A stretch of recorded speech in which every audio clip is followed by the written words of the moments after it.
এখন থেকে জামাত যুদ্ধ অপরাধী প্রতিবাদ করতে হবে। রাজাকার কিন্তু কোন রাজনৈতিক সংগঠন ছিল না, রাজাকার ছিল একটা চাকরি, চকিদার বাহিনী। যারা কি অবাক হইতাছেন? অবাক হওয়ার কিছু নাই, এটাই বাস্তবতা।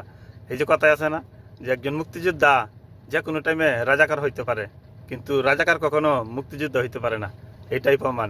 দেখছেন, এখন আর জামাত ইসলামরে রাজাকার বলতে পারবে না, বলতে হবে তারা মুক্তিযুদ্ধের পক্ষের দল বা মুক্তিযুদ্ধের সংগঠন।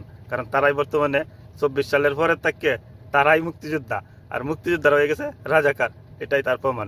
কারণ একজন মুক্তিযোদ্ধা যে সে নিজে বলতেছে, আর আপনার আমি কেডা? হ্যাঁ, আপনার আমি কিছু কি বলবো, বলার কিছু নাই। এই লোকটা আর কয়দিন বাঁচবো দুনিয়াতে? আজীবন বড় বাচ্চা থাকবো? হ্যাঁ, আর এই ক্ষমতার লাগি মানুষ এত নিচে নামতে পারে, এই লোকটার না দেখলে নিজেরও বিশ্বাস করতাম না। দোয়া করি আপনি অনেক দিন বাচ্চা থাকেন, কারণ এখন তো আপনি প্রকৃত মুক্তিযুদ্ধ হয়েছেন। আগে হয়তো আপনি রাজাকার ছিলেন, এখন প্রকৃত মুক্তিযুদ্ধ হয়েছেন। তো এই জীবনটারে অনেক দিন উপভোগ করেন।